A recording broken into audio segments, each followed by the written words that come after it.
Hola, buenas noches.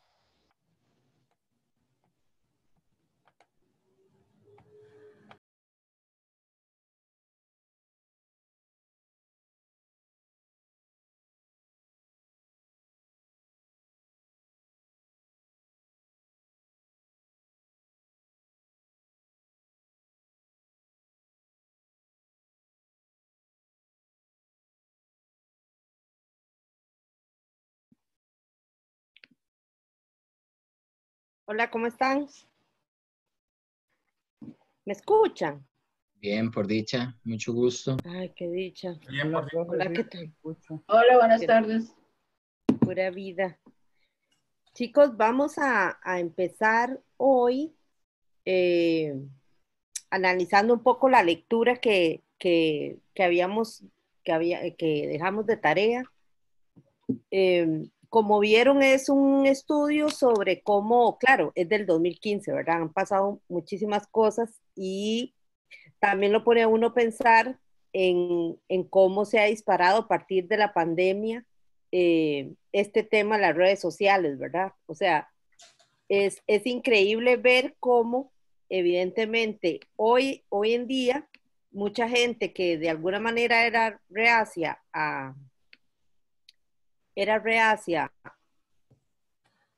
ay, sabe un toque, sabe. Voy a grabar porque siempre se me olvida. Profe, nosotros Voy a tenemos estar lista grabando. la primera noticia, la de las noticias, no sé Sí, cuándo podemos ver también. vamos a hacer algo, vamos a comentar sobre la lectura unos minutitos y luego vemos lo de la noticia y luego ya entramos en materia. El tema es que la noticia tiene que ver mucho con el tema de redes sociales, está muy ligado a a la lectura. Ajá, Y no fue hecho, y no fue hecho el propósito, profe. Le ok. juro que la escogimos antes de hacer la lectura. Ah, qué interesante. Bueno, entonces hagamos una cosa, veamos la noticia y entonces de ahí hacemos el análisis de ambas cosas. ¿Okay? Bueno, perfecto. Este, entonces, bueno, vamos a iniciar con lo que es la presentación de la noticia. Mi compañero Emanuel y yo trabajamos sobre esta noticia que fue expuesta en el 2010 y que habla acerca del caso de Nestlé. Yo creo que ya algunos por ahí hemos tenido algunas aproximaciones, pero viene muy ligado a lo que hemos estado analizando entre la sesión pasada y también lo que vamos a analizar en esta sesión con lo que fue esa lectura, evidentemente, de redes sociales. Para empezar, vamos a proyectar un video que nos va a dar un poco de luz acerca de qué trata la noticia y posteriormente vamos a ver cómo manejó la organización la situación y también cómo tal vez lo hubiera podido manejar de una mejor manera.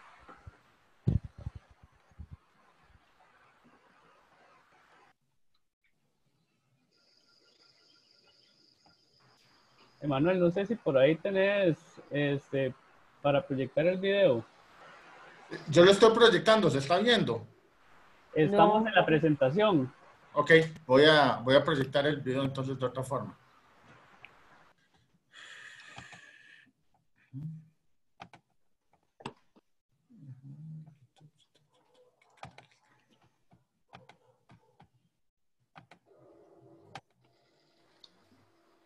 Ok, ahí sí lo podemos estar, ahí sí lo vemos.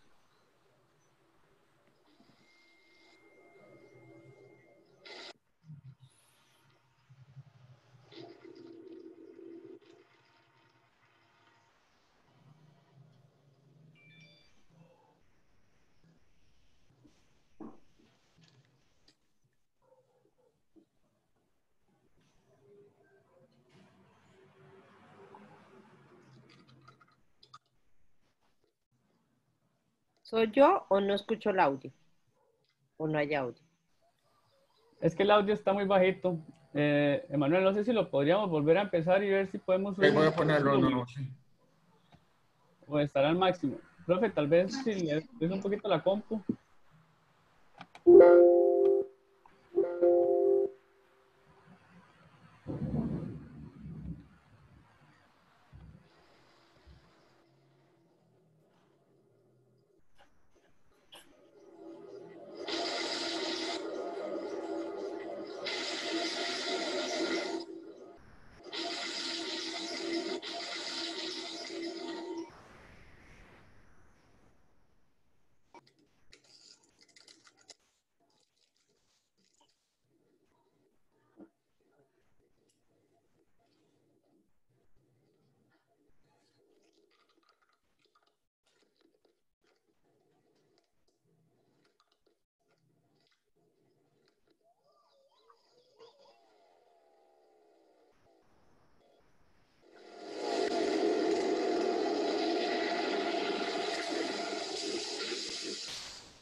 Bueno, sí pudieron observar bien el video, ¿verdad? Yo creo que nos representa un poco acerca de toda la situación que se vivió en marzo del 2010, cuando Greenpeace, quien es una organización no gubernamental fundada en Vancouver, Canadá, esta organización trabaja sobre temas ambientales en diferentes partes del mundo.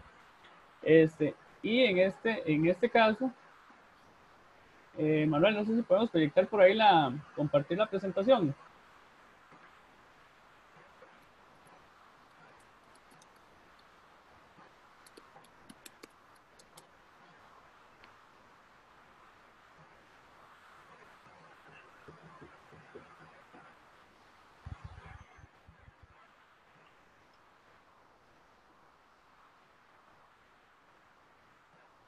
Ok, muy bien. Y para este caso en sí, Greenpeace, pues, acusa a Nestlé, ¿verdad?, de usar aceite de palma, que era de un proveedor de Nestlé que extraía el aceite de palma de una selva virgen en Indonesia.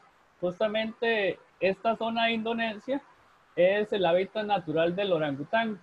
Entonces, si pudimos ver en el video, ¿verdad? Podemos observar cómo hace una relación entre los chocolates de Nestlé, ¿verdad?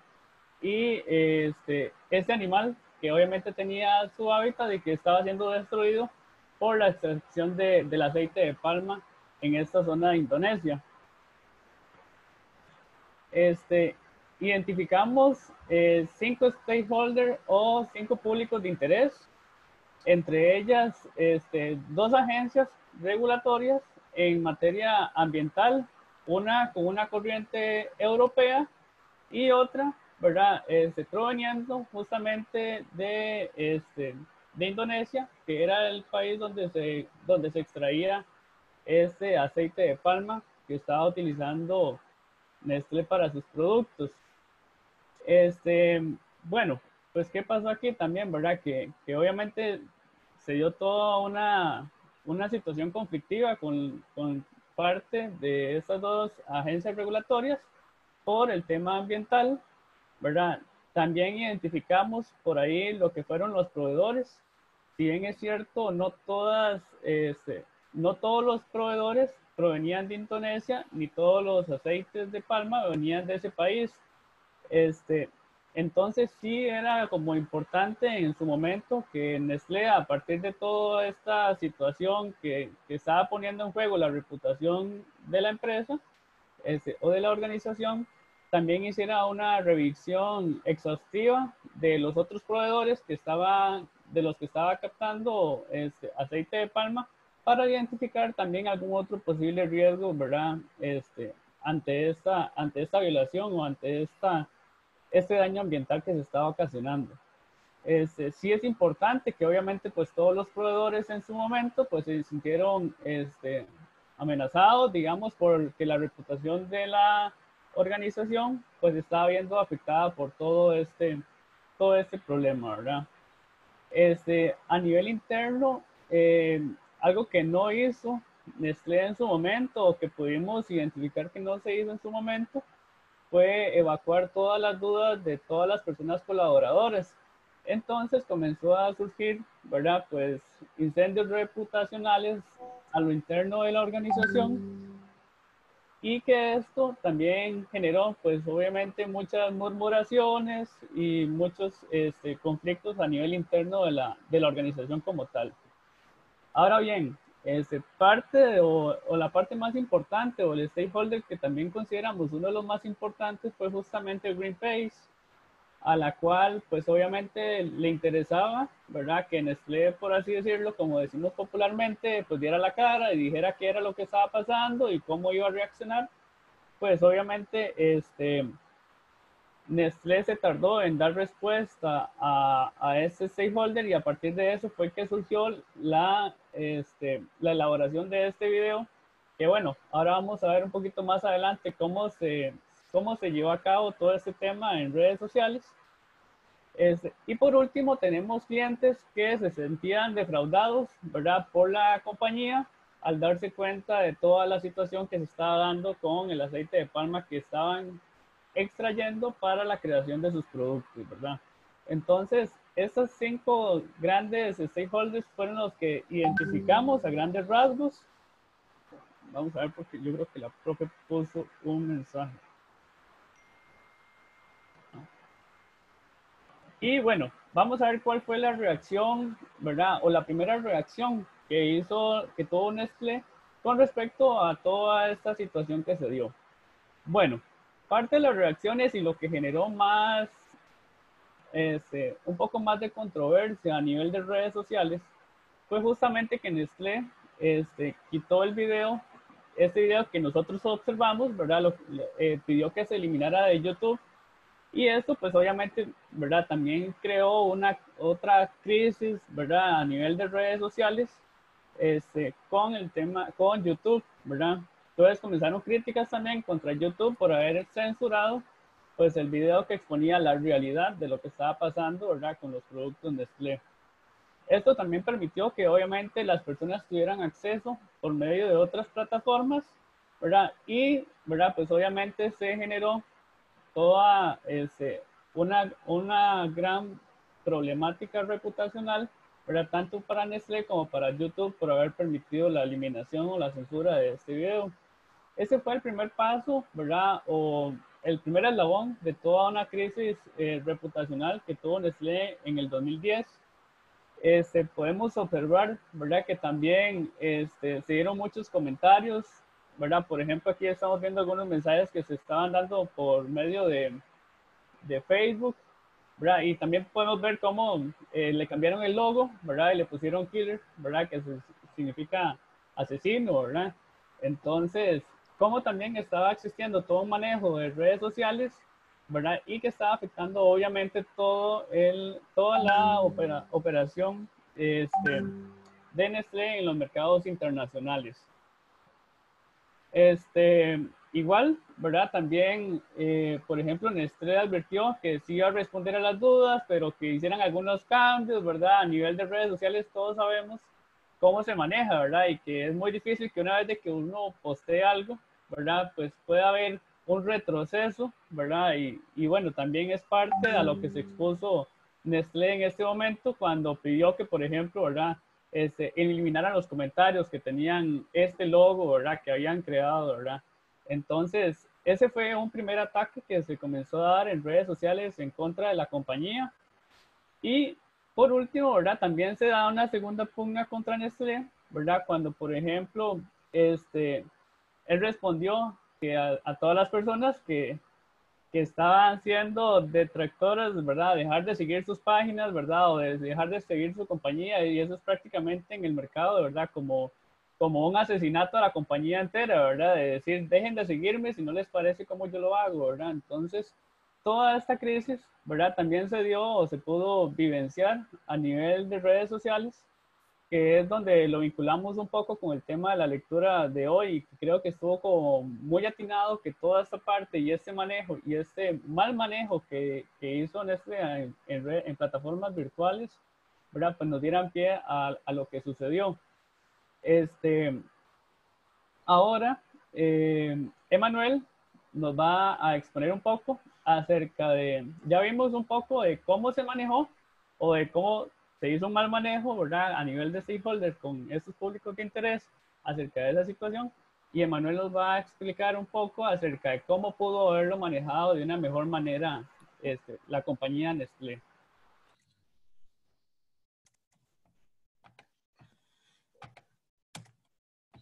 Bueno, primero, el primer gran error de Nestlé fue no haber identificado todos los públicos de interés y haber tenido una respuesta eficaz para cada público de interés. Ese es el primer error.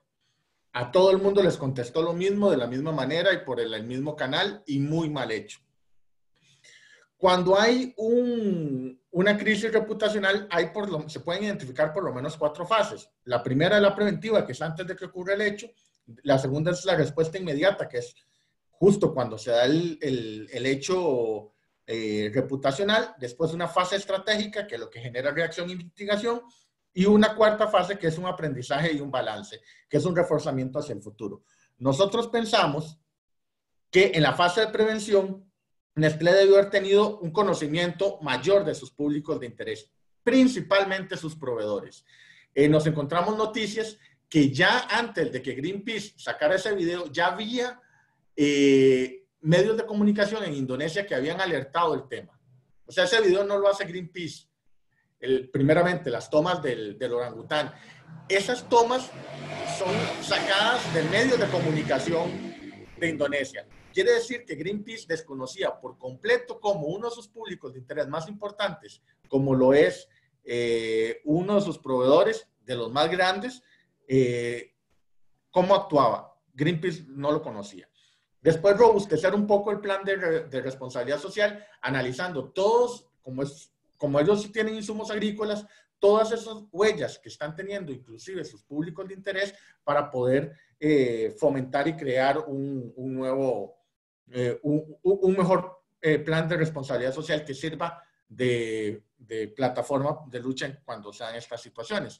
Otro es fomentar procesos de conservación ambiental para generar nuevos relacionamientos con otras ONGs que no sean tan radicales, pero que sí pudiera establecer canales de comunicación. Y por último, un tema legal.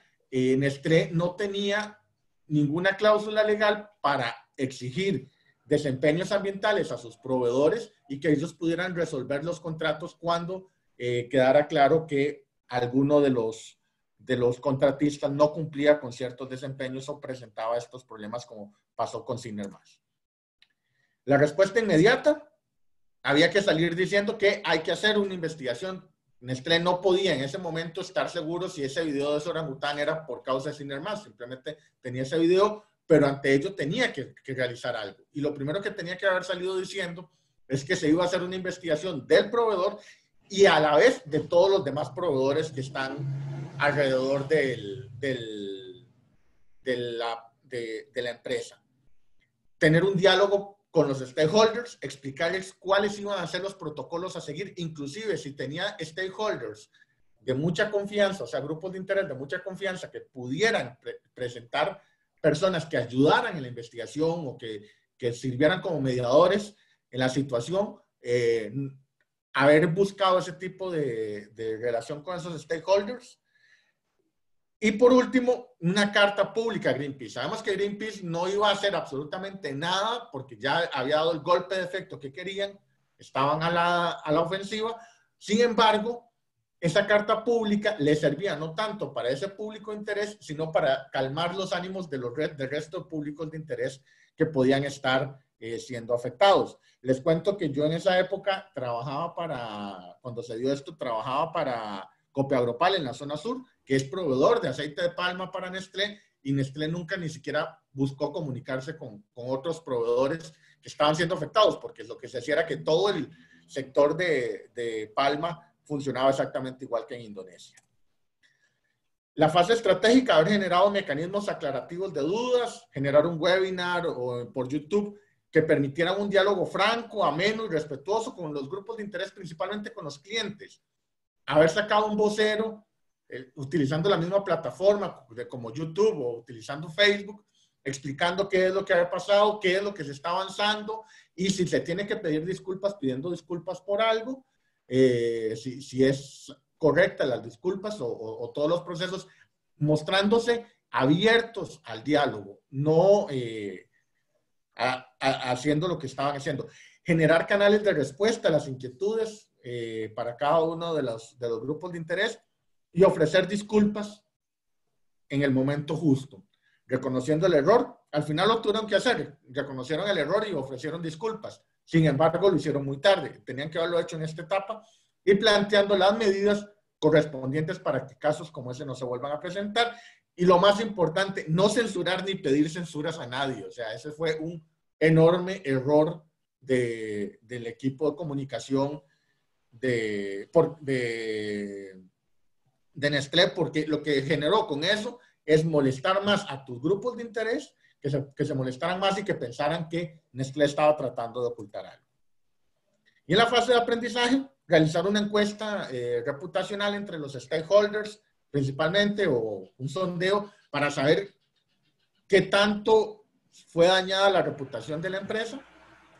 Y después la revisión tanto de los protocolos que se tienen para contratar proveedores, de los protocolos que se tienen para el trabajo con los stakeholders y también de cómo se llevó todo el proceso de gestión de la crisis desde la fase preventiva hasta este punto, para poder tener un análisis y en la siguiente crisis reputacional salir adelante.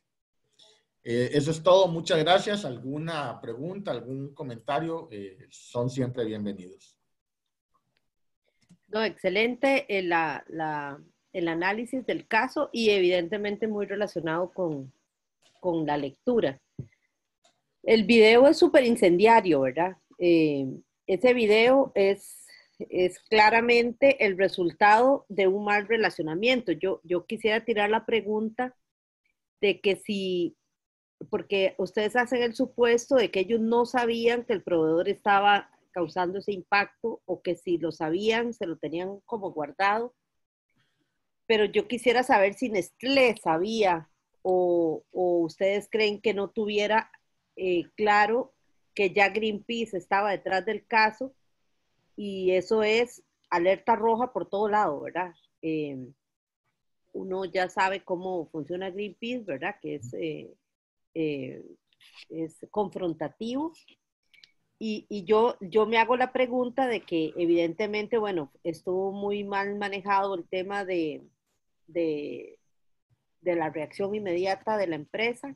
Estoy de acuerdo con ustedes que la reacción inmediata tiene que ser de responsabilidad y la responsabilidad en ese momento era investigar, ¿verdad? Ser muy claros en el hecho de que lo que tocaba en ese momento era preocupación por lo que estaba pasando e investigación inmediata y también tomar las medidas necesarias, si era eliminar ese proveedor, y evidentemente tenía que haber compensación con respecto a ese tema. Pero la pregunta que yo tengo es, o sea, se lo digo porque uno trabaja en una empresa privada y uno sabe por dónde le van a venir como los balazos, ¿verdad? Profe. ¿Y por qué algo no se atendió al punto de que dejaron que explotara en redes sociales, ¿verdad? Profesora, vea, en algún otro manejo de stakeholders, yo le diría que sí o que no. Pero es que fue tan desastroso el manejo preventivo de stakeholders de Nestlé. O sea, si la reacción fue patética, porque fue patética la reacción, el manejo preventivo anterior a que la crisis se desatara fue tan malo. En medios de comunicación de Indonesia ya se venía planteando el tema, ya había discusiones. Es como que algún comprador de piña de Costa Rica resulte ser que mañana le saquen algún tema exactamente igual cuando aquí ha habido N cantidad de reportajes sobre ciertos productores de piña, digamos. Es algo que uno sabe que va a pasar. O sea, ellos manejaron tan mal. Yo no sé si no lo sabemos porque hacia afuera nunca lo dijeron. Es que el tema es que fueron muy... No lo van a decir. Sí. Pero yo estoy de acuerdo con vos, pero lo que yo digo es que uno ya sabe que eso va a pasar, ¿verdad? Y tal vez no le dan o la importancia, porque es imposible que una empresa tan gigantesca como Nestlé no tenga Greenpeace dentro de su mapeo stakeholder. Lo que pasa es que una cosa es tenerlo mapeado y otra es tener un relacionamiento con ellos, que evidentemente no existía, ¿verdad? O sea, y evidentemente ellos no estaban conscientes de lo que estaba pasando en Indonesia, torpeza, o sí lo sabían y pensaban que eso nunca les iba a explotar, doble torpeza. Y sobre lo de la investigación, yo creo que lo primero que ellos debieron haber dicho es, vamos a abrir una investigación, toda esta situación de la destrucción de zonas vírgenes va en contra de los valores que promueve la empresa. Lo estoy planteando como periodista, como lo prepararía uno. Va en contra de los valores de la empresa. Analizaremos a este proveedor y a todos los demás proveedores. Con una actitud responsable. Con una actitud responsable. Nos parece terrible esta situación, pero necesitamos conocer todo el alcance de los hechos. La empresa estará informando los avances de esta investigación. Generaremos estos canales de dudas, consultas y de personas que nos puedan brindar información para la investigación. Hemos abierto estos canales y somos receptivos a eso. Eso era lo que ellos han hecho. No, completamente de acuerdo. Tal vez enlazándolo un poco ¿esto pasó en qué año? 2010. En el 2010. La Profe, crisis, la crisis dura todavía, digamos, todavía hay una enorme crisis. Por ejemplo, en esa época, lo que afectó a todo el aceite de palma, la tonelada de aceite de palma, estaba en $1,600 y ahora está en $478. O sea, nunca se recuperó el sector palmero a nivel mundial de este error de Nestlé y de Sinar Mas. Sí, y yo me pregunto, los productores de aceite, ¿verdad? ¿Qué posibilidad real hay de mitigar ese impacto, verdad? Porque esa es otra de las cosas que uno se puede plantear. ¿O Nestlé puede hacer sus productos con otro producto que no sea aceite de palma? ¿O qué significará eso en el precio del producto y en la calidad? El aceite de palma se puede trabajar. De hecho, aquí en Costa Rica funcionan con esa certificación europea RSPO, las dos grandes compañías, Palmatica y Copiagropal. Por cosas extrañas y curiosas de la vida, a mí me tocó participar en la construcción de los dos programas de responsabilidad social de ambas empresas. Cosas extrañas en épocas distintas, para que no piensen que... y ambas tienen, por ejemplo, tienen temas que es muy importante, que es el tema de, bueno, en Costa Rica no se destruye selva virgen porque lo que se hace con la palma es sustitución de cultivos. O sea, donde se cultivaba arroz, ahora se cultiva palma. Y hay protocolos de manejo de especies exóticas, porque siempre va a haber, como es una zona boscosa, en la palma va a haber monos, va a haber serpientes. Entonces, cada animal que es probable tiene un protocolo de cómo manejar la situación cuando aparece un animal de esos.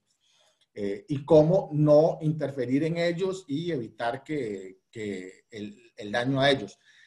El tema es que Costa Rica produce el 0,7% de la palma. Sí, Indonesia produce el 62% de la palma. Entonces, pero es que es súper invasivo, ¿verdad? O sea, ellos arrasan con todo el mundo, como aquí cuando la ganadería, ¿verdad? Se volaron los bosques y el ganado yo sí creo que ellos podrían, Nestlé, por ser el principal comprador a nivel mundial y por la posición hegemónica y estratégica que tiene, sí puedes tener la capacidad de establecerle patrones ambientales a sus proveedores. Claro, Nestlé es más grande que algunos países, ¿verdad? Gigante. Sí, esto es lo que puedes hacer y esto es lo que no puedes hacer. Y si haces esto, no me vendes a mí. Ve a ver a quién le vendes. Y por la posición estratégica. Yo creo que Nestlé no lo hizo porque obviamente eso representa más costos. Y también habría que ver si su producción se vería afectada, porque no estamos hablando del proveedor de Costa Rica, de palma, estamos hablando posiblemente de un proveedor que le suministraba una gran cantidad de materia prima para su producto. Sí. Que hacer esa conversión de repente a tener ese impacto ambiental, a mitigarlo, compensarlo, tener una nueva forma de gestión ambiental de esa palma, no es una cosa que se hace un día para otro. Sí, no, pero uno igual puede reaccionar ante la opinión pública, decir, bueno, vamos a tener un plan de acción para ir cambiando el modelo de gestión ambiental de este producto, etcétera, etcétera, ¿verdad? Pero que demuestre que se está haciendo algo. Exactamente. Profesora, ¿puedo opinar algo? Claro, claro. No, precisamente cuando hablaban ustedes y Emanuel mencionó el tema de la piña, porque, bueno, precisamente en el caso de Costa Rica, Costa Rica se está distinguiendo por su calidad y su delicia de piña, ¿verdad? Y entonces yo me pregunto, ¿hasta dónde nos vaya a pasar nosotros como le pasó a Nestlé con la piña? Hay de todo, ¿verdad? Hay de todo. Yo conozco productores de piña, hasta orgánica, ¿verdad? O sostenible, y hay unos que da miedo, ¿verdad? Que yo no sé cómo hacen, ¿verdad? De hecho, ha habido denuncias, no solo por impactos ambientales, el tema del desgaste del suelo y de contaminación del agua, y también sobre derechos laborales de los trabajadores. Pero así como hay eso, hay productores muy responsables de piña. Pero de todo hay, ¿verdad? El tema es bueno, una cosa que es muy importante, como lo hablaba el compañero, son los estándares que establece mi cliente. Y nosotros le vendemos mucho a Europa y tenemos en algunos casos, ¿verdad? Estrictas medidas de estándares ambientales y de producción del producto para poder vender en los mercados europeos, ¿verdad? Pero de todo hay en la viña del Señor, ¿verdad? Uno no puede garantizar que todo el sector de piña tenga esos niveles, pero sí, como dice, si mi proveedor es Nestlé y él me impone, ¿a qué ha pasado con el propio banano y con otros productos? Que evidentemente los estándares los establece el cliente, ¿verdad? Y si usted quiere venderle, tiene que ajustarse a ello. Yo quisiera, bueno, excelente el trabajo, me gustó muchísimo, pero quiero enlazarlo también con la lectura que hicimos. El impacto de esto se ve 1000 veces multiplicado por el uso de redes sociales. Bueno, aquí hay varios que hemos trabajado en comunicación y ustedes saben que antes de las redes sociales, la estrategia de mitigar una noticia como esta de repente era muchísimo más sencilla, ¿verdad? No era fácil, pero era más controlada para la empresa. ¿Por qué? Porque hoy casi que lo hacemos en vivo y todo el mundo nos está viendo a través de redes sociales. Y un poco la lectura era también para que pensemos que los stakeholders hoy en día tienen mucho poder, ¿verdad? Y su poder radica en la comunicación también digital, ¿verdad? Y la lectura nos habla no solo de la comunicación digital, sino de la organización de los grupos a través de la digitalización de la comunicación, ¿verdad? Este caso nos viene a hacer un excelente ejemplo porque nos podemos dar cuenta que el impacto reputacional que sufre Nestlé ante una noticia de estas es precisamente, bueno, primero por la realización del video. Yo no había visto este video, pero la verdad es que está muy fuerte, por lo menos para mí está muy fuerte y te mueve todo, ¿verdad? Está muy bien hecho, ¿verdad? Y el daño a la imagen de la marca es terrible, ¿verdad? O sea, yo me pongo en el lugar de la encargada de comunicación de Nestlé, ¿verdad? O sea, atender una crisis de estas es realmente complicado, sobre todo porque estamos hablando que en segundos, en minutos, ya lo vio millones de personas, ¿verdad? Y cómo contengo eso es realmente difícil. Entonces, hoy en día, en ese relacionamiento, tenemos que pensar en esa realidad que vivimos hoy.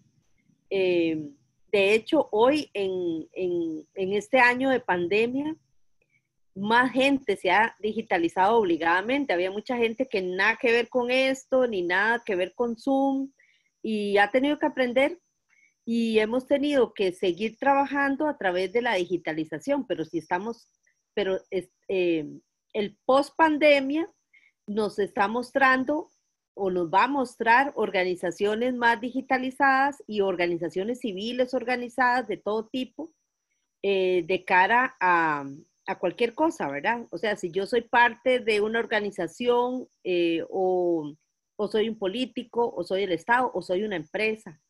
Ahora las denuncias se hacen a través de las redes sociales muchas veces. De hecho, muchas denuncias primero se hacen en redes sociales y al final nunca prosperan porque nadie fue a poner la denuncia que tiene que poner la normal, que uno va y denuncia cualquier cosa de manera legal, formal o administrativa. Y la gente cree más ahora en la denuncia, o sea, a falta de que la gente ya está muy desgastada, la autoridad de las mismas organizaciones gubernamentales, la gente de repente cree más en la denuncia pública, ¿verdad? En el daño reputacional que en la denuncia formal legal, ¿verdad? Y eso lo vimos todos en las empresas. A veces, hoy más, o sea, cada vez más el vecino te amenaza con ir a la prensa a poner la denuncia que ir al MINAE o ir al Ministerio de Salud o ir al cliente, etcétera, ¿verdad? O sea, son cada vez más común ese tipo de denuncia que la denuncia formal. Y qué bueno y qué malo trae eso. Bueno, que a veces muchas de las denuncias no tienen fundamento, ¿verdad? Pero al interlocutor, o sea, el que está del otro lado, la red social o a través de medios de comunicación digitales, que ese es otro tema. Ahora todo el mundo tiene un periódico digital y no tiene ninguna formación de comunicación, ¿verdad? Entonces, yo con tal de tener más likes, yo publico todo lo que me dicen y creo y doy fe de que el denunciante está diciendo toda la verdad y a veces no está diciendo toda la verdad. O sea, puede ser que está diciendo solo mentiras y el daño que se hace es muy importante. Pero ¿qué hace uno, verdad? O sea, de repente uno se ve indefenso ante eso. Bueno, yo pienso que en el futuro cada vez más se va a tener que regular esas cosas, pero también uno tiene que no esperarse a eso como empresa, sino realmente aquí más, hoy más que nunca, el tener un mapa de actores actualizado, priorizado y de verdad tener una gestión del relacionamiento estratégico con ellos cada vez cobra más importancia. ¿Por qué? Porque las redes sociales le están dando una vitrina a todos los stakeholders, ¿verdad? Buenos y malos, ¿verdad?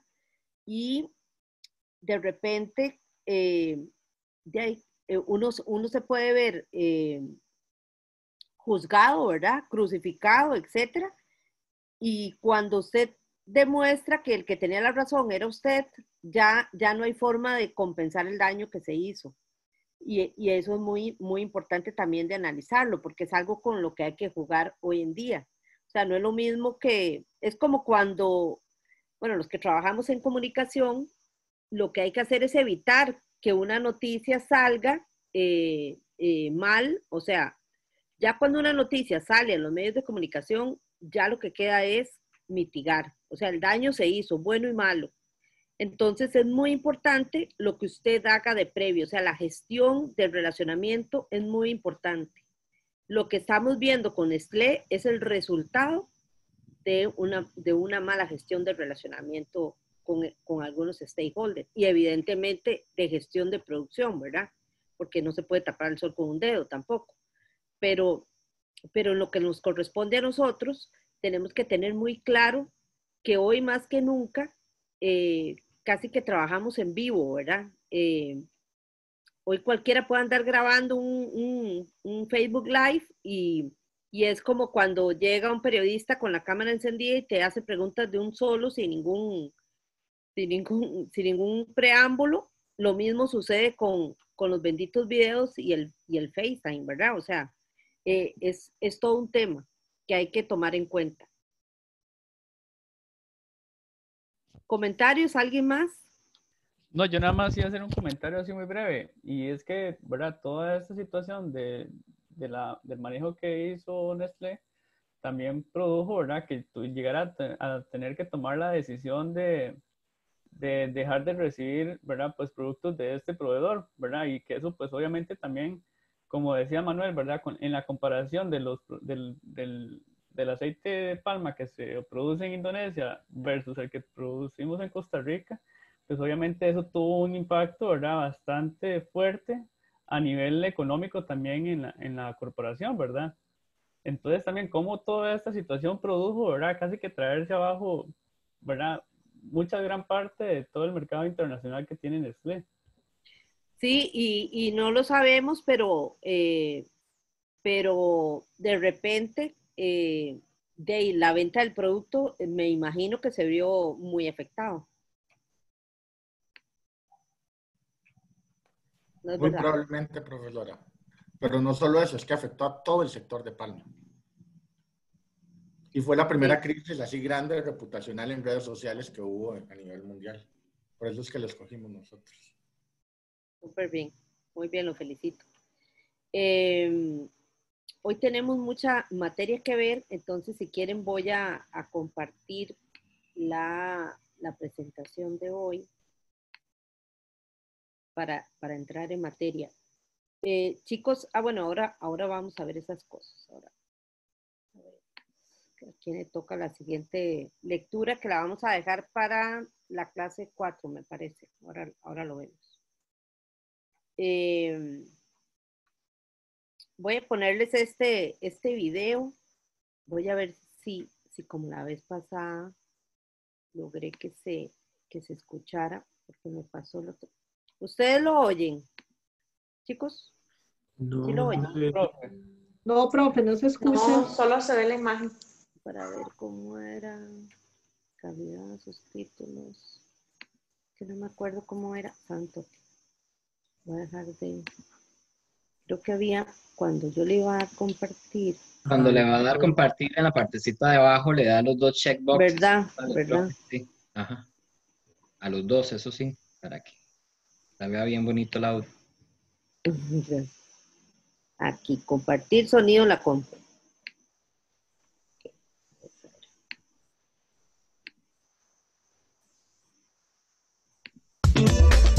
Ahora sí. ¿Sí? Sí, ahora Ok. sí. Formación virtual, el team, gestión de las partes interesadas. Las organizaciones que buscan ser sostenibles y crecer incluyen de manera activa a sus grupos de interés o también llamados stakeholders, generando así mayor credibilidad y confianza. Para ello, deben conocerlos, satisfacer sus necesidades y expectativas. Los grupos de interés abarcan una amplia variedad de actores, tales como la comunidad financiera, empleados y sus representantes, clientes y los consumidores, comunidades nacionales y locales, autoridades públicas, sociedad civil, proveedores, entre otros. Para la identificación de las necesidades y expectativas de los stakeholders, se suele usar prácticas simples como encuestas, entrevistas o paneles grupales. Una de las herramientas que utilizan las organizaciones para hacer gestión a estas necesidades es la matriz de stakeholders.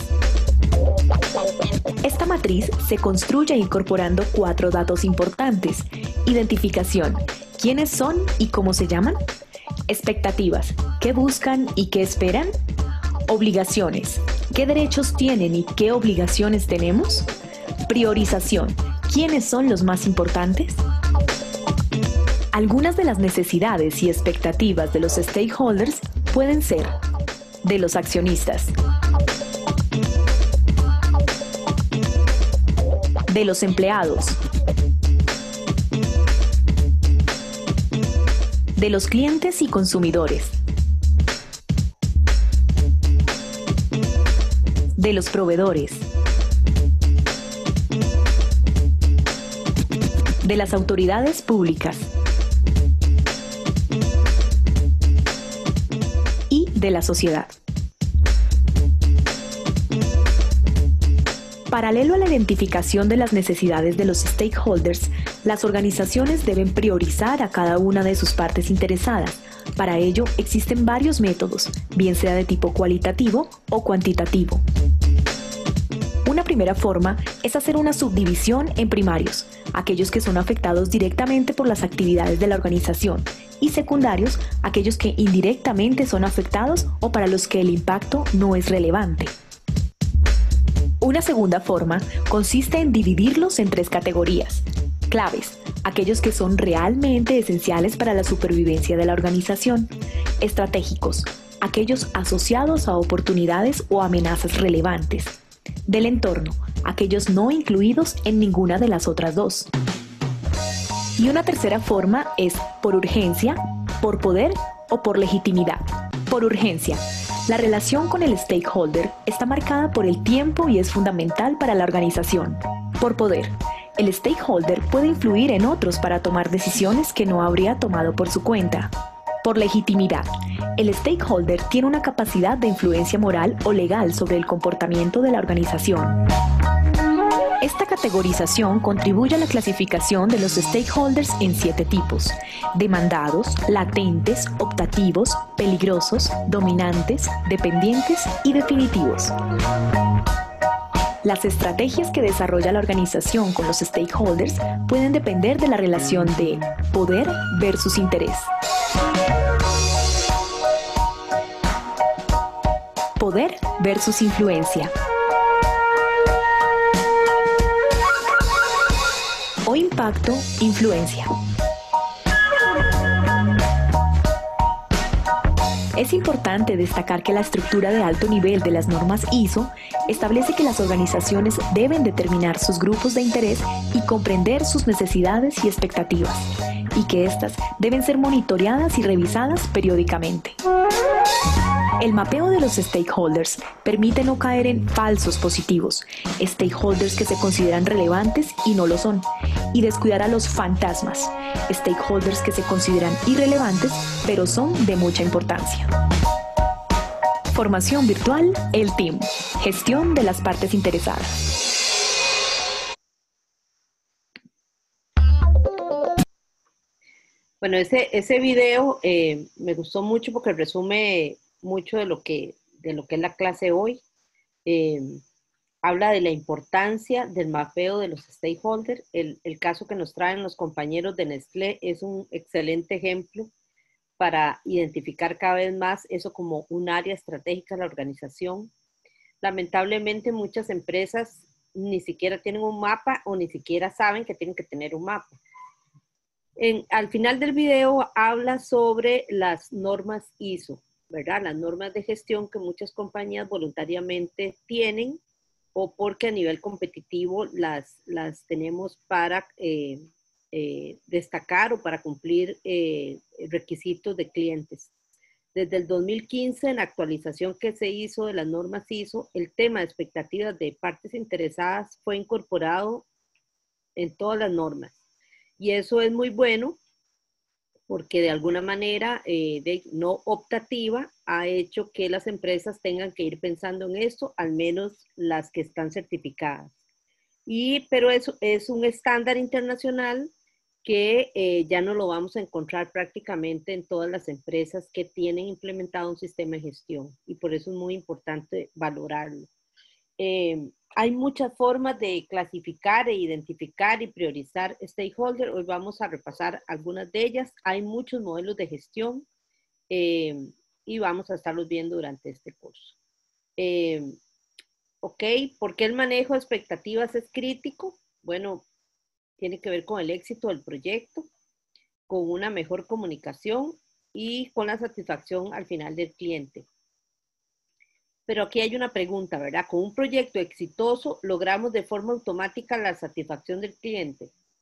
No necesariamente, ¿verdad? Porque depende de cuáles son los objetivos que yo me haya planteado y sobre el modelo de gestión por el cual yo quiero llevar un proyecto o mi empresa.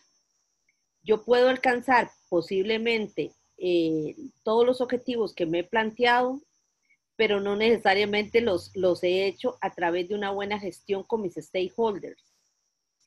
Pero aquí la pregunta para todos los que estudiamos sostenibilidad, ¿es esto sostenible en el tiempo?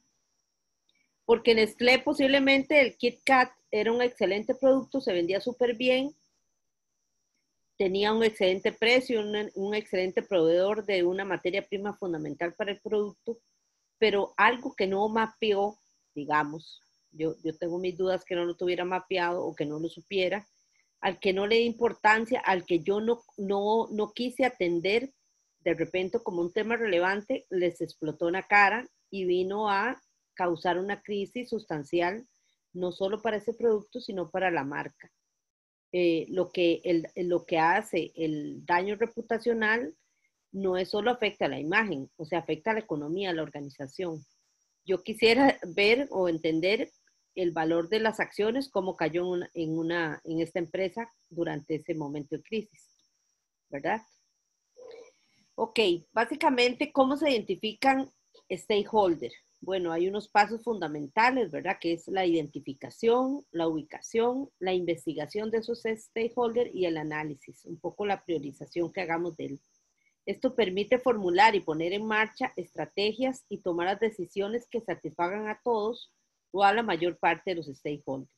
Algo muy importante es lo que hablaba el video de los stakeholders fantasmas o de los que de repente yo les digo como el síndrome del panal de las abejas. A veces uno tiene unos stakeholders, ¿verdad? Ahí como que hacen mucho ruido y de todo, pero no necesariamente son los estratégicos o con los que usted debería enfocarse en su trabajo de una estrategia sostenible, ¿verdad? Puede haber stakeholders que se mueven más, pero no necesariamente significa que sean los más estratégicos para los objetivos de la organización en el largo plazo. Eso es muy importante tenerlo. Por eso usted puede tener un mapa de actores, pero tiene que tener muy claro esa priorización, ¿verdad? Yo puedo tener una lista, yo tengo claro con quién yo me relaciono, pero quiénes son más o menos estratégicos desde el enfoque de crecimiento sostenible de la organización, eso es lo que yo tengo que trabajar. Y está supremamente relacionado con los objetivos de la organización o del proyecto. Ok, hay diferentes niveles, ¿verdad? En el mapeo de actores, hay stakeholders o actores que están en un nivel 1, ¿verdad? Que son muy estratégicos, que tienen una influencia en mi organización o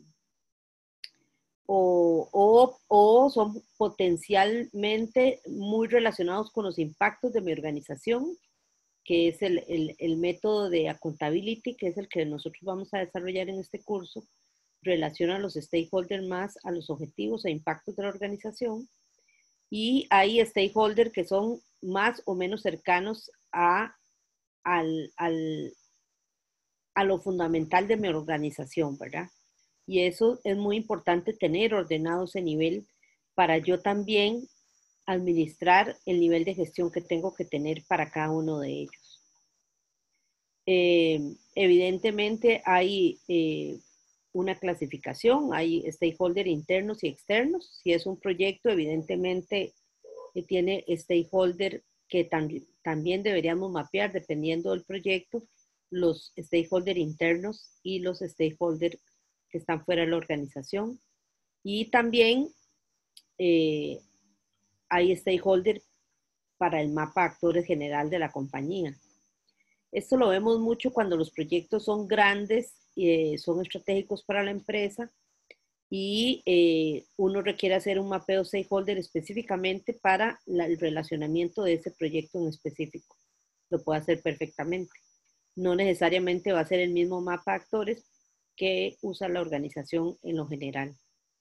Hay stakeholders que son directos al proyecto o a la empresa y hay stakeholders que son indirectos y está relacionado con los niveles que vimos anteriormente. Este puede ser un ejemplo de lo que es un mapa de actores de proyecto, ¿verdad? Tengo un proyecto y ese proyecto se relaciona con stakeholders internos y externos y también está compuesto por, yo puedo clasificar qué papel cumple cada uno de los miembros del mismo equipo del proyecto. Este es un ejemplo de lo que puede ser un mapa de actores general de una organización, ¿verdad? Una empresa, una ONG o una institución. Como pueden ver, hay stakeholders que están más cercanos a la empresa y hay otros que están más lejanos. También es muy importante entender la dinámica de los stakeholders, ¿verdad? De repente hay unos que están más cercanos a lo que es la gobernanza del proyecto. Y esto es muy importante que lo entendamos porque en la jerarquización de una organización,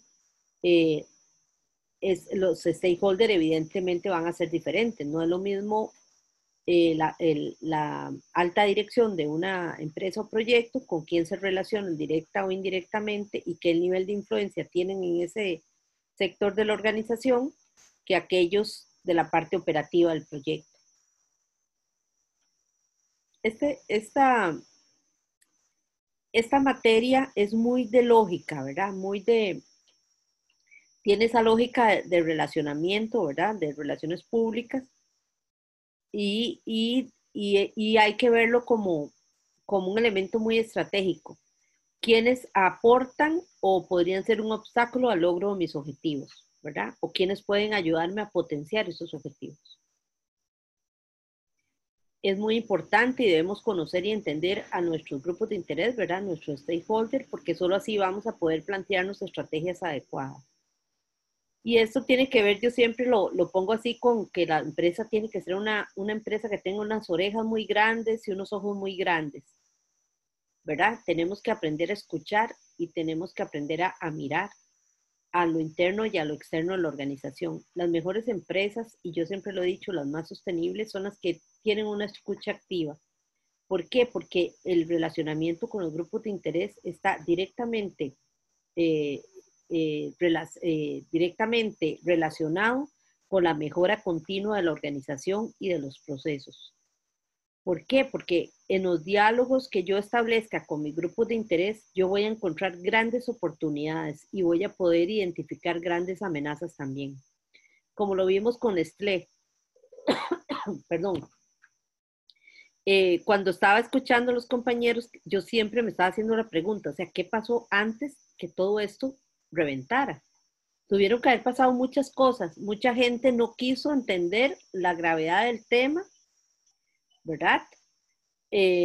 O qué fue lo que pasó a nivel de gestión, que eso no se le dio la priorización que tenía, ¿verdad?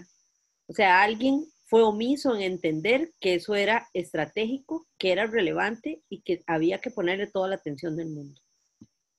Y ahí es donde vamos a encontrar el eslabón que falló, ¿verdad? Puede ser que algunos, no toda la organización, tal vez se hizo ciego el asunto. De repente, aquí estoy bateando, ¿verdad? Como decimos, de repente alguien sí le puso atención, lo dijo y en el alto nivel no se le dio prioridad. Recordemos que eso tiene mucho que ver con la sensibilización que tenemos en la organización. A veces hay algunos departamentos de la organización que son más sensibles a unos temas, pero hay otros que de repente toman la decisión que no lo ven de esa manera, ¿verdad? Al final, no importa quién haya fallado, toda la organización y la marca la que sufre. Es muy importante cuando una organización quiere hacer este proceso que nos hagamos preguntas, ¿verdad? O sea, ¿qué necesitamos nosotros saber sobre stakeholder? ¿Verdad? Da cierta incertidumbre, ¿verdad? Sobre todo por organizaciones que nunca han realizado estos procesos y han sido muy herméticas siempre. Hay que llevar todo pasito a paso, ¿verdad? Entonces, hay que saber quién es el stakeholder por su nombre, eso es muy importante. Tenemos que hacer unas preguntas, ¿qué esperan los stakeholders del proyecto, de la empresa o de la organización? Hacernos esa pregunta y tener pensadas algunas respuestas, porque uno no puede irse a relacionar con los stakeholders o hacer un proceso de identificación o de relacionamiento sin tener la mínima planificación, ¿verdad? También tenemos que preguntarnos qué será lo que ellos esperan de nosotros, cuáles son las prioridades de monitoreo y control de los interesados, ya sea nosotros hacia afuera o de ellos hacia nosotros, y cuál es la naturaleza del interés en el proyecto, ¿verdad? O sea, qué ellos esperan de la empresa o de este proyecto.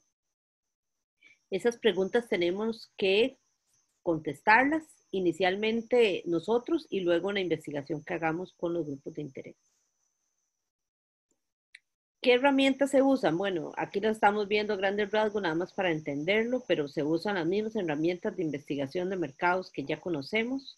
Ahora se le suman los websites, las redes, puede ser por correo, puede ser la aplicación de un cuestionario a través de encuesta, puede ser en entrevistas a profundidad o grupos focales. Y aquí esta pregunta que yo pongo es muy importante porque a veces las empresas quieren hacer este proceso, pero ¿quién se encarga de este proceso? En muchas organizaciones ni siquiera tienen claro ese tema.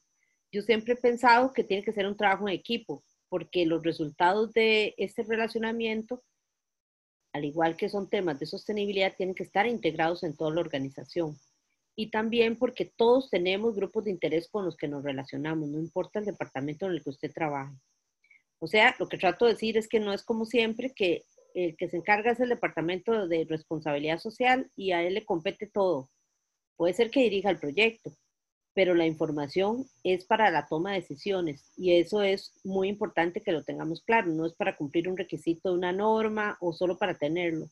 La idea es que se incorpore para mejorar los procesos y procedimientos de la organización de manera transversal. Otras preguntas que tenemos que hacernos. ¿Quién tiene capacidad para decidir? Cuando estamos hablando de organizaciones, es muy importante planteárselos. ¿Quiénes tienen influencia sobre los que deciden, verdad? Cuando estamos tratando de identificar stakeholders, sabemos que hay grupos que tienen más influencia que otros, ya sea porque la tienen legalmente o porque la tienen moralmente. Si estamos pensando en un problema o en un proyecto o en una empresa o en una situación, recordemos que muchas veces cuando vamos a hacer mapeo stakeholder o vamos a iniciar un proceso de estos, es porque lamentablemente vamos a atender una crisis. Entonces siempre hay que pensar en esto, ¿verdad? ¿Quién se va a beneficiar de ese proyecto o de esa decisión? ¿Quién se puede perjudicar? También hay que consultárselo, ya sea por el proyecto o por las actividades de la organización. ¿Quién no se vería impactado por nada de esto? ¿Quién ha mostrado algún interés? ¿Quiénes deberían mostrarse interesados si no lo han hecho, verdad? A veces hay stakeholders legítimos y no han tenido ningún contacto con nosotros. También hay que pensar quiénes pueden oponerse, quiénes se opusieron en el pasado, ¿verdad? Un poco revisar la historia del relacionamiento que ha habido con ese tema o con esa empresa, etcétera. Quiénes no se opusieron en el pasado, quiénes son líderes de opinión en el tema. Recordemos que cuando uno identifica stakeholder, digamos, si lo hace de manera general de la empresa, todas estas preguntas ayudan a que uno se recuerde quiénes pueden ser, ¿verdad? Hay otros métodos para identificación que los veremos en el transcurso. Esto podría ser un modelo muy sencillo, un mapa de intereses, ¿verdad? Cuando uno tiene mapeados a los actores para un proyecto, es muy importante hacer un mapa de interés en donde yo diga, bueno, qué intereses tiene el actor 1 con relación al actor 2, y así lo puedo ir haciendo para haciendo un cruce de relaciones y de alguna manera establecer un mapa de redes. Este proceso es muy, muy interesante y a veces le deja muy claro el nivel de influencia que puede tener una persona o la cantidad de redes que puede tener una organización o un actor en particular.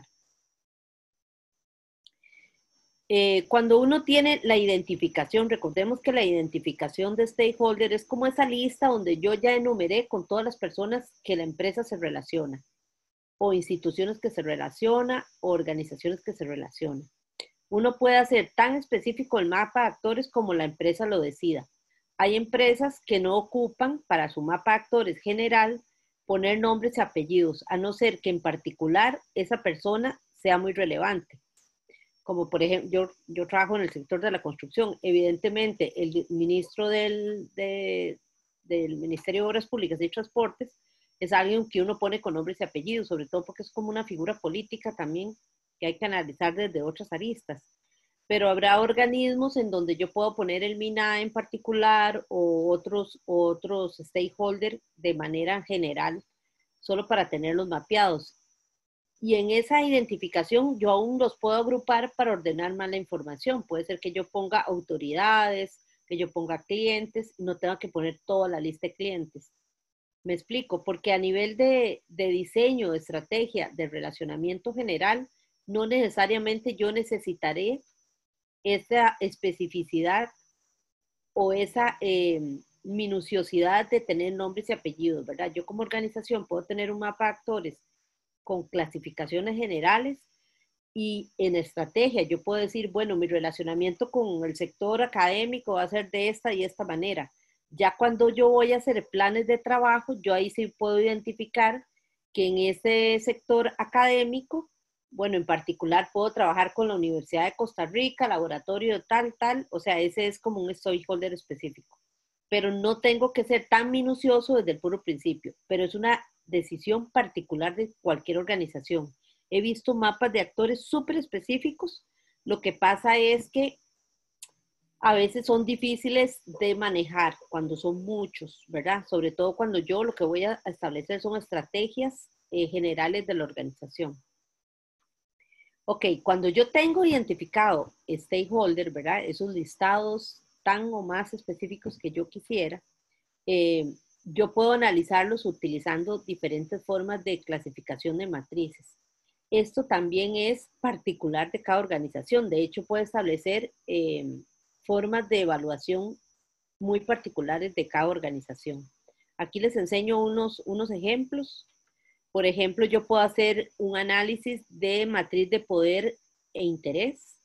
Entonces, yo voy a agarrar los stakeholders que ya limpié mi información, ¿verdad? Y que ya definí, y yo voy a determinar qué tanto poder tienen y qué interés tienen. Recuerden que el poder, hablamos del nivel de autoridad que ellos tienen con respecto al tema o con respecto a mi empresa o con respecto al proyecto. Y el interés puede ser porque muestran preocupación por ese tema, ¿verdad? O porque les conviene ese tema, ¿verdad? Recordemos que yo como stakeholder puede ser que ese tema me interese un montón y por eso voy a estar detrás de eso, o porque me genera un impacto negativo y yo estoy muy preocupado porque se dé, ¿verdad? Entonces, ¿qué hace uno cuando tiene una matriz de ese tipo? Bueno, en los que estén en la esquina superior derecha, yo puedo gestionar atentamente sus oportunidades o sus amenazas, ¿verdad? Si tienen un alto poder pero bajo interés, mantener satisfecho esa relación. Si tienen un alto interés pero tienen poco poder, los mantengo informados. Y si definitivamente tienen poco interés y poco poder, monitorearlos, y ahí voy a hacer un esfuerzo mínimo de relacionamiento. Recuerden que aquí lo que quise, mostrándole todos este tipo de análisis, es que identifiquemos que lo que está cambiando es el objetivo de relacionamiento que voy a tener en particular con ellos, ¿verdad? Si los estoy analizando a partir de su poder y su influencia, ¿verdad? Que la influencia es qué tanto involucramiento activo van a tener en el tema. Los de la esquina superior derecha son grupos con los que yo tengo que trabajar con ellos, ¿verdad? Y van a querer desarrollar proyectos porque su nivel de involucramiento es activo. Si ellos tienen mucho poder, pero su nivel de influencia es bajo, lo que voy a hacer es mantenerlos informados, pero nunca hay que ignorarlos, ¿verdad? Porque el tema del poder es importante. Siempre satisfacer ese relacionamiento con ellos. Si tienen bajo poder, pero tienen un interés, una influencia importante, trabajar con ellos, ¿verdad? Perdón, la diferencia de arriba es trabajar para él, ¿verdad? ¿Por qué? Porque su nivel de influencia es importante. Entonces aquí puede ser que ¿quiénes podrían estar aquí? Bueno, clientes, ¿verdad? O partners con los que yo voy a desarrollar un proyecto. Si tienen poco poder y poca influencia, hay que mantenerlos informados con un mínimo esfuerzo. También puede ser que evaluemos la priorización de los stakeholders a partir de la influencia y el impacto. Cuando estamos hablando de impacto, estamos hablando de la capacidad para efectuar cambios al planeamiento o ejecución del proyecto, ¿verdad? Influencia, otra vez, el involucramiento activo. O sea que ellos pueden tener un impacto positivo o negativo para la ejecución o planificación del proyecto. Entonces, igual que el anterior, los que tienen alta, que se ubican en el cuadrante superior derecho, hay que trabajar para ellos. Los que tienen alto impacto pero baja influencia, mantenerlos informados pero no ignorarlos, ¿verdad? Y aquí ven la diferencia de la capacidad que tiene el grupo en influenciar en el desarrollo de mi proyecto, ¿verdad? Los de bajo impacto pero gran influencia, trabajar con ellos, y igual que el anterior, mantener informados a los que tienen mínimo impacto y mínima influencia. Esto lo vimos un poco en el video. En el video vimos este modelo prominencia. Muchas empresas lo utilizan. Es muy utilizado. A mí me parece a veces muy complejo en particular, pero bueno, vamos a verlo aquí. Se basa en 3 ejes, ¿verdad? De análisis, el del poder, el de la urgencia y la legitimidad de esos stakeholders. Entonces, el poder habla de la capacidad de influir de esos grupos, y la capacidad de influir es la relación que tiene un actor en influir en otro actor o en varios actores, ¿verdad? Entonces, relación entre dos actores donde A puede ser que B haga lo que por sí mismo él no haría. Se ve influenciado por A, ¿verdad? Entonces, esto lo podemos ver en líderes de opinión, ¿verdad? Que tienen mucha influencia en convencer a los demás actores a movilizarse. O lo podemos ver en un líder comunal o en un líder político o en Greenpeace, por ejemplo, ¿verdad? Tiene mucho poder de influencia. Entonces es uno de los valores que más se toma en cuenta para hacer esas priorizaciones. Luego también incorpora el análisis de lo que es la urgencia, ¿verdad? La urgencia son esos grupos que dicen que tienen la necesidad de que ciertas de sus necesidades, ¿verdad? Como grupo, como stakeholder, requieren de una acción inmediata, ¿verdad? Esto es inmediato de ser atendido. Y la legitimidad de un stakeholder habla sobre la percepción de que las acciones de una entidad son apropiadas dentro de un sistema social de normas, valores y creencias. O sea que hay grupos que están legitimados moralmente o por la percepción de los demás a defender ciertos temas. Por ejemplo, Greenpeace, durante toda su existencia, está muy legitimado, ¿verdad? Por todo lo que ellos hacen y los esfuerzos que hacen por defender el tema ambiental. Y nadie cuestiona su legitimidad, ¿verdad? Lo mismo sucede con otros temas o un ejemplo puede ser con una comunidad inmediata a una planta, o sea, la comunidad ya estaba ahí y tiene toda la legitimidad, por ejemplo, defender la salud de la comunidad o el medio ambiente o la seguridad, etcétera, ¿verdad? Hay legitimidad y nadie la pone en duda, ¿verdad? Cuando vemos este modelo, ¿verdad? Aquí hablamos de, por ejemplo, en la parte superior derecha, en el círculo, están los stakeholders durmientes. En el de urgencia están los stakeholders demandantes y están los discrecionales. Como ustedes pueden ver, estos tres tipos de stakeholders, lo que se dice es que solo tienen una característica, ¿verdad? O sea, los durmientes solo tienen poder, los discrecionales solo son legítimos y los de urgencia solo son demandantes. Cuando vemos aquí, cuando se cruzan, se interponen los círculos, encontramos otro nivel de stakeholder, los peligrosos, los dominantes y los dependientes. Aquí ya estos grupos de stakeholder ya tienen dos variables de las que hemos mencionado. Entonces, uno puede decir que los dominantes son stakeholders que tienen poder y tienen legitimidad. Los dependientes son stakeholders que tienen urgencia y que tienen legitimidad. Y los peligrosos son los que tienen poder y tienen urgencia. Y en el centro están los definitivos. ¿Cuáles son esos? Bueno, los que tienen los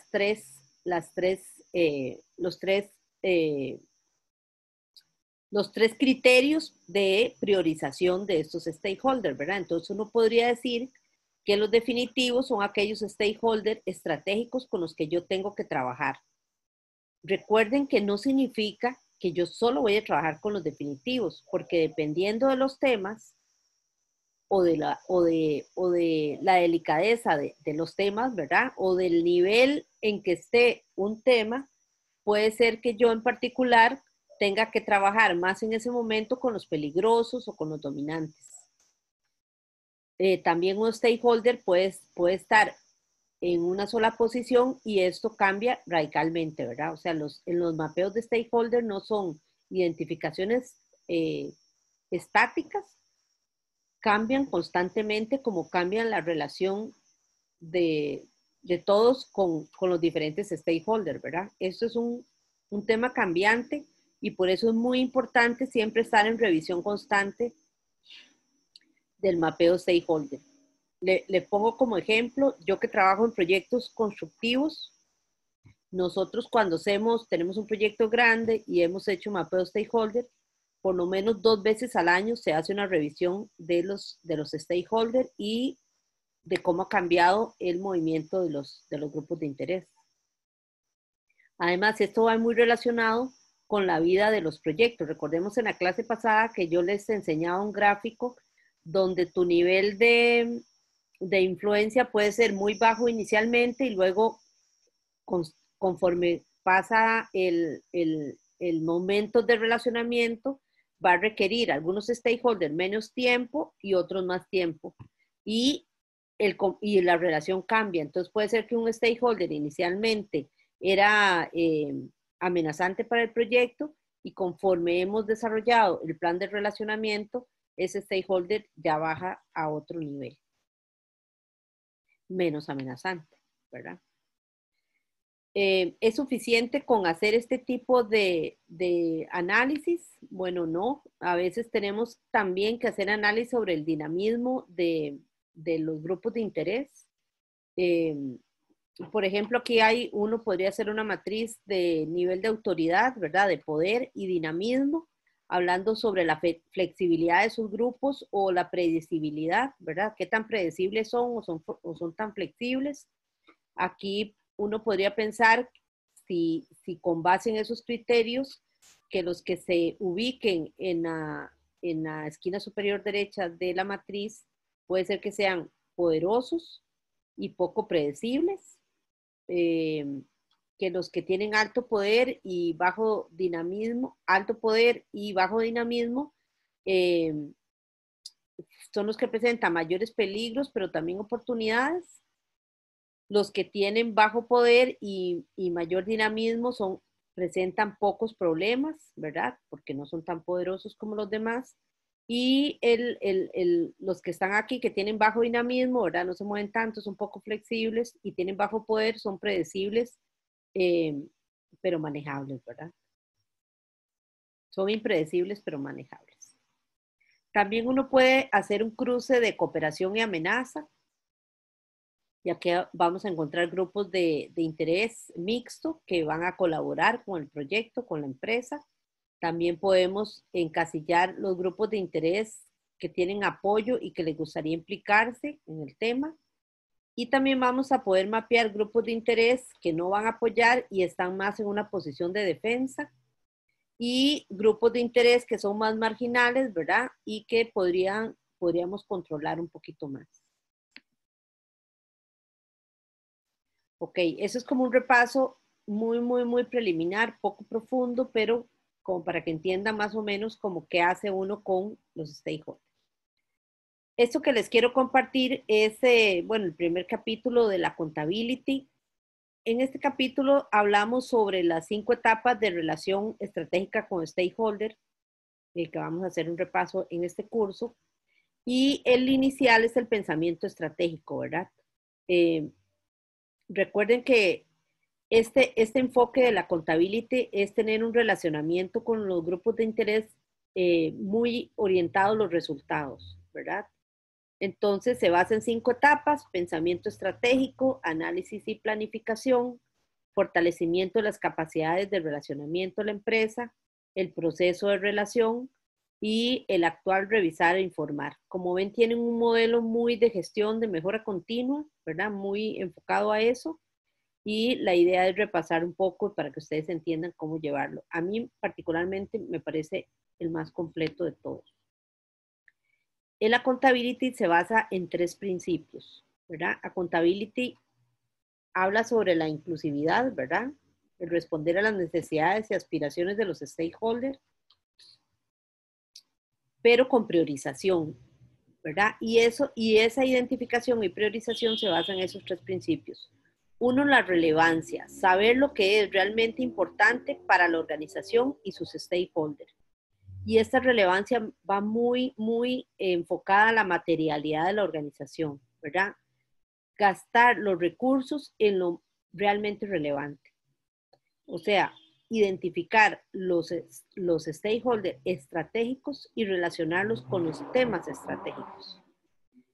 El segundo principio es la exhaustividad, ¿verdad? Comprender el impacto, ¿verdad? Tener claro cuáles son los impactos de la organización y lo que la gente piensa de su organización, ¿verdad?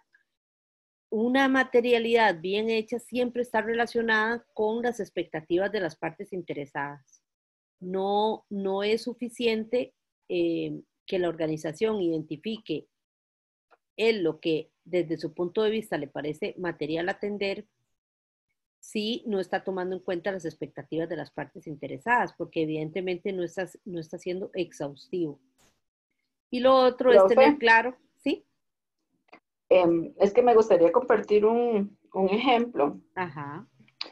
Hace muchos años, cuando Elisa empezaba a poner las torres de celular, yo trabajaba en el Departamento de Gestión Ambiental. Y la gente tenía muchísimo temor por la radiación electromagnética y el cáncer de cerebro y un montón de cosas que la literatura ya había demostrado que no pasaba, ¿verdad? Entonces, mi jefe estaba súper ofuscado de por qué teníamos que enfocarnos en esas cosas que no eran reales, ¿verdad? Pero entonces es mucho de esto, ¿verdad? De lo que la gente piensa, porque lo que la gente piensa no necesariamente es lo que es real. Entonces la gestión está en llevarle la información correcta y en el momento adecuado para evitar que se amarren a los postes y no dejen poner las antenas, por ejemplo, ¿verdad? Exacto.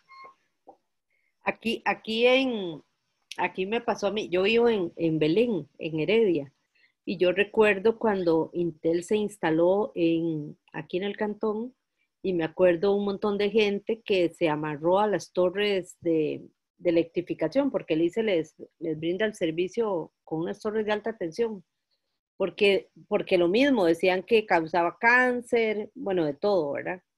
Pero bueno, ha cambiado mucho, yo siento que ha cambiado mucho, ¿verdad? O sea, cada vez más las organizaciones se dan cuenta que las cosas se tienen que gestionar con sus partes interesadas desde el principio, sobre todo porque si no, se te cae el proyecto, ¿verdad? O sea, la influencia de las organizaciones sociales en el sector empresarial y, bueno, en el Estado, evidentemente, es cada vez más latente, ¿verdad? Es algo que existe y con lo que uno, desde el puro principio que está diseñando un proyecto, o sea, no me explico que alguien diseñe un proyecto sin tomar en cuenta esto. Sobre todo desde el punto de vista de que yo tengo que pensar en el largo plazo de mi producto, de mi servicio o lo que sea, ¿verdad? Yo sé que también depende de la naturaleza de las empresas y que hay sectores más o menos abiertos a esto, pero yo siento que es algo que ya está funcionando cada vez más. Que lo hagan con la técnica que por ejemplo estamos viendo nosotros, no necesariamente, ¿verdad? Pero por lo menos de alguna manera las empresas tienen que acercarse a hablar con los sectores, si es que realmente quieren resolver los problemas, porque otra es que se cierren y eso en algún momento va a estallar, ¿verdad? O sea, un asunto, por menor que sea mal atendido, eso es como una bola de nieve que después va a reventar en alguna parte. Yo siento que una buena gestión y un buen relacionamiento con sus grupos de interés es algo que no solo va a mitigar impactos, ¿verdad? Sino que además va a potenciar aquellos buenos. Y eso es algo que uno tiene que tener claro, ¿verdad? Que no solo uno hace relacionamiento con públicos de interés para evitar conflictos, sino que para potenciar oportunidades. Y ese es el enfoque que muchas empresas que tienen eso muy desarrollado han sabido sacarles el provecho, ¿verdad? O sea, con una buena gestión de stakeholder, usted genera mejores diseños de productos, optimiza la gestión de la organización, crea alianzas que generen de alguna manera ventajas competitivas, ahorran dinero, ahorran tiempo, etcétera, ¿verdad? Entonces es realmente un enfoque, es un enfoque muy relacionado a la sostenibilidad. O sea, no puede haber sostenibilidad si no hay relacionamiento estratégico. Y bueno, el otro principio de la contabilidad es la capacidad de respuesta, ¿verdad? yo no puedo comprometerme, y esto es muy importante, el hecho que usted haga mapeo stakeholder, el hecho que identifique la materialidad de la organización, ¿verdad? Que va muy relacionada a los temas con los stakeholders, no significa que yo esté obligada a atender todos los temas al mismo tiempo. Yo voy a hacer un plan de gestión y tengo que darme cuenta que la sostenibilidad financiera de la organización y de recursos que yo tengo es la que va de alguna manera a medir cómo yo voy a desarrollar este plan de relacionamiento. ¿Por qué? Porque va muy relacionado a la capacidad que yo tengo para ir atendiendo esos temas. Por eso uno no tiene que juzgar a en todas las empresas hay algo bueno y hay cosas malas que hay que mejorar. Y puede ser que algunos temas se atiendan de manera excepcional y hay otros temas que uno dice, pucha, esta empresa tan buena en esto y esto lo tiene pegado. Bueno, puede ser que lo tenga pegado porque no ha desarrollado la capacidad para responder a ese tema, pero es algo que tiene mapeado y que va a ir y que va a ir trabajando. Pero entonces o sea, yo no puedo irme de bruces a comprometerme con a satisfacer las expectativas de todas las partes interesadas y después me doy cuenta que no tengo capacidad para hacer eso, ¿verdad? Porque es exactamente pegarse un balazo en el pie. Entonces hay que tener muy claro estos 3 principios. O sea, es un modelo muy aterrizado. O sea, yo voy a mapear, voy a identificar, voy a establecer un sistema de monitoreo, de control, de gestión y lo voy a ir haciendo conforme la capacidad de la organización. Evidentemente, la idea es que vaya creciendo esa capacidad, pero esto es un modelo muy aterrizado porque tiene que ver también con la capacidad financiera o los planes a mediano o corto o largo plazo que tiene la organización. ¿De qué habla la primera etapa? Bueno, el objetivo de la primera etapa consiste en identificar las razones para relacionarse con los stakeholders y los temas de interés que se refiere a su organización. Esto servirá de base para asegurar que la relación con los stakeholders forma parte de su estrategia de negocio. O sea, yo voy a identificar cuáles son mis stakeholders, voy a identificar cuáles son mis temas de interés, ¿verdad? Voy a hacer la relación stakeholder-temas y voy a analizar la priorización de esos temas y después voy a ver la capacidad de respuesta que yo tengo para atender esos temas. Hay organizaciones en donde tienen más capacidad para atender unos temas que otros, porque en la identificación de temas puede ser que hay temas que yo sé que pasan, pero no les estoy prestando ninguna gestión al respecto, pero que podrían ser, pero que pueden ser relevantes. Entonces, esto es muy importante planteárselo desde el puro principio, ¿verdad? Porque si usted no va a tener capacidad para atender esto, a veces es mejor ni empezar, ¿verdad? Y a veces en este análisis nos vamos a dar cuenta que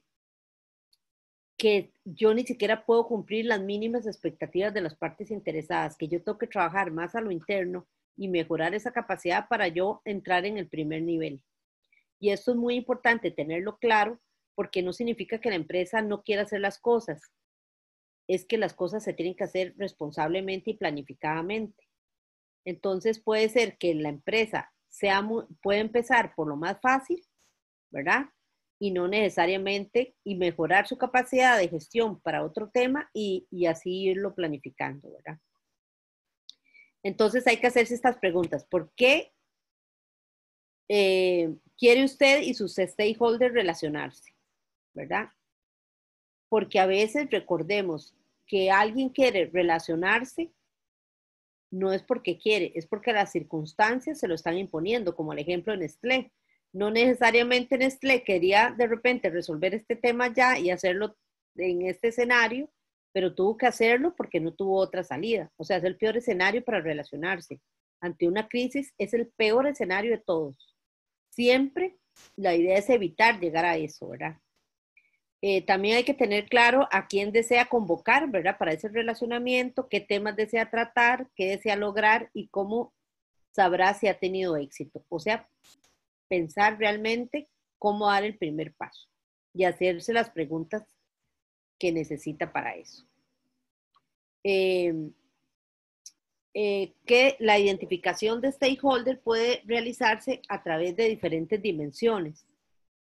Uno es por responsabilidad, ¿verdad? Aquí podríamos identificar, recuerde que pueden ser personas, organizaciones, grupos, etcétera, personas con las que tiene o tendrá responsabilidades legales, financieras y operativas, según reglamentaciones que tienen que cumplir o contratos o políticas o prácticas vigentes.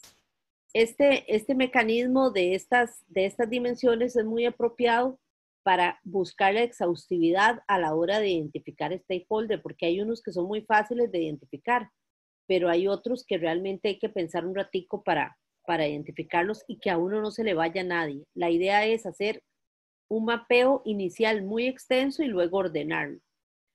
La otra pregunta que uno puede hacerse es, bueno, por influencia, o sea, personas que tienen o tendrán posibilidad de influenciar la capacidad de la organización para alcanzar sus metas.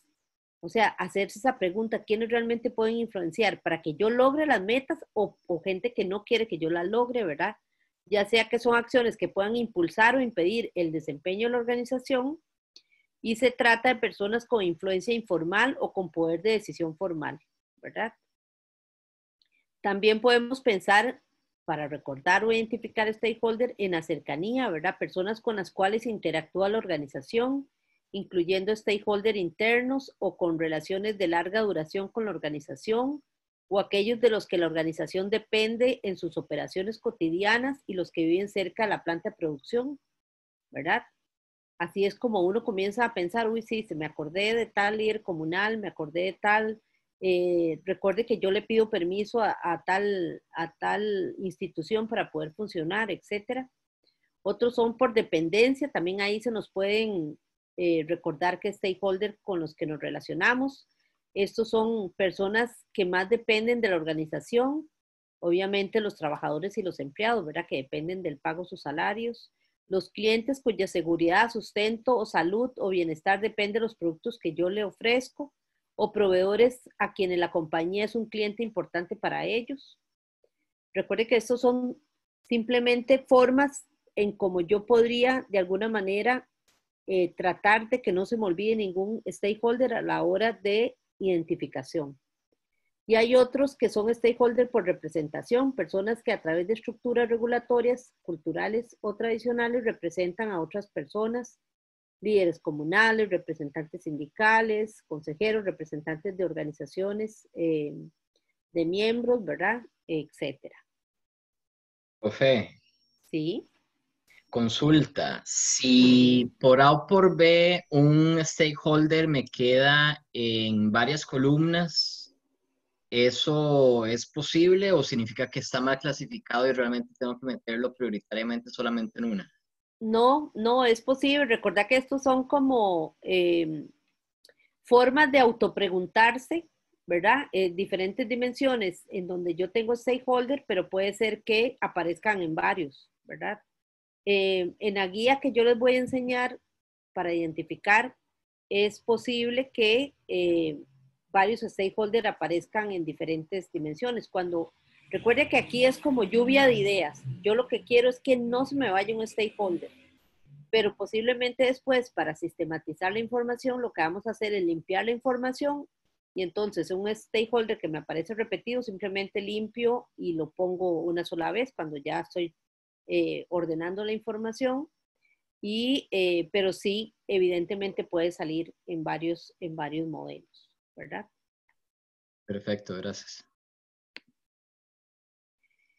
Este es una forma de plantearse el modelo de relevancia de 5 partes, se llaman.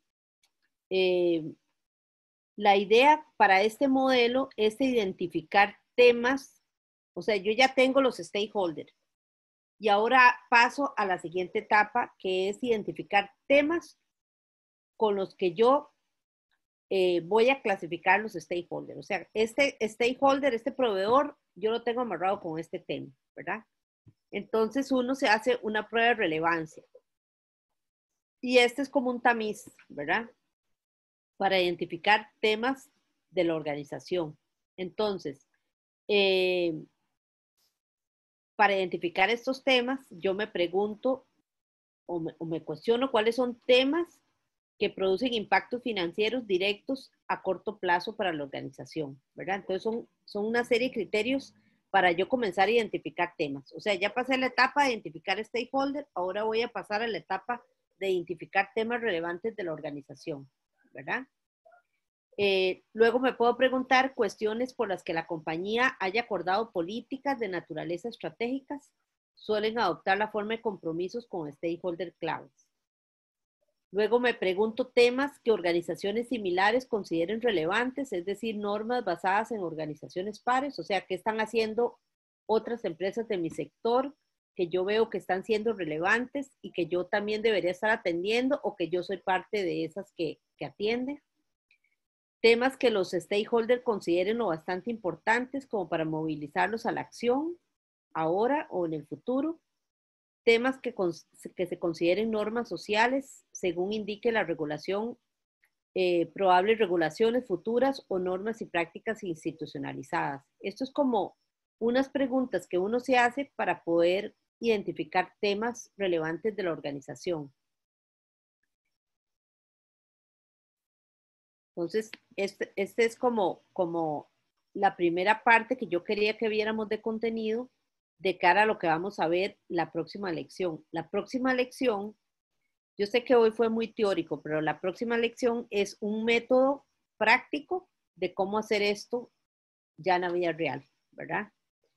Les sugiero que por favor no falten a la clase que sigue, aunque bueno, queda grabada y la van a poder repasar. Pero lo que vamos a hacer la próxima clase es un taller de cómo implementar la guía para identificación de stakeholder y de temas relevantes.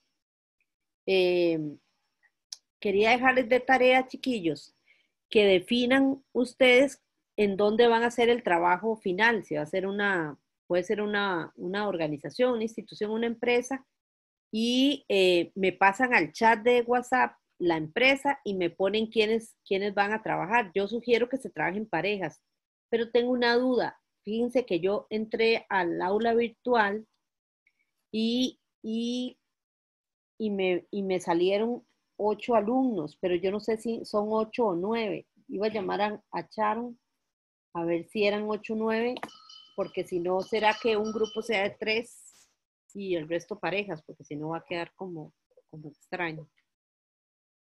Entonces, bueno, se ponen de acuerdo y me mandan al chat y nada más me dicen dónde van a hacer el trabajo. Si alguien no tiene dónde...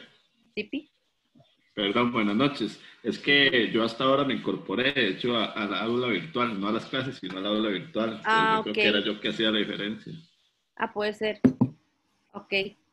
Bueno, listo. Pero entonces vea, si lo van a hacer en parejas y después quedan como una persona sola, lo mejor es que se una a otro grupo y trabajen 3 juntos, para que no quede solo, sino como mucho trabajo. Y entonces me lo mandan al chat. Si alguien no tiene dónde hacerlo, recordemos que tenemos la oferta de María Fernanda, la profe, que también trabaja en AED, que ellos tienen pymes que les gustaría obtener el trabajo de este curso. Recuerde que el trabajo que vamos a hacer, o sea, a la empresa le va a quedar un mapa de actores y una priorización de temas y luego un plan de relacionamiento estratégico. Entonces, realmente puede ser algo muy práctico para una empresa, una pyme, etc. Profe, nada más una consulta. ¿Sí? Bueno, un comentario. Es que ayer, de hecho, Emanuel y yo estuvimos hablando con la profesora y quedó de remitirnos a alguna pyme. Entonces, de momento no tenemos como definido cuál. Okay. No sabemos si todavía de aquí a la otra semana lo tendríamos establecido. Entonces, por aquello de que tal vez demoremos un poquillo más en contestarle. Ok. Nada más me dicen eso, que están pendientes de la referencia de María Fernanda para saber que ustedes están pendientes de eso. Profesora, ¿a qué se refiere con próxima experiencia real? Era lo de la noticia. Ok. Como ustedes, como lo que hicieron ustedes. Ni siquiera lo apunto yo. No, usted ya no lo apunte. Pero entonces, la idea es que la próxima experiencia que vamos a compartir la hagamos para el 22 de septiembre, porque la próxima lección quiero hacer la guía, el taller, y entonces no quiero hacer nada más que eso, porque si no se puede hacer demasiado largo la lección y no queremos eso. Profe, la próxima es de Joseph y Allison. Ok, entonces Joseph y Allison quedan para el 22. Aquí lo anoté para que no se me olvide. Y chiquillos, este viernes voy a subir un foro y lo voy a abrir el viernes y lo voy a cerrar hasta lunes a medianoche. El foro es muy sencillo, son como unas 3 preguntitas y la idea es, todos tienen que comentar las 3, pero si alguien quiere además debatir o responder la respuesta del otro, lo puede hacer perfectamente. Entonces va a estar ahí, lo puse desde el viernes hasta lunes para que tengan chance. Recordemos que ese foro vale 10%, es importante. Y básicamente, ¿verdad? Y entonces lo que les decía de la próxima clase es de que va a ser el taller de identificación y priorización de stakeholder y temas relevantes. Eso que vamos a hacer ahí es exactamente lo que ustedes tienen que hacer con la empresa que elijan.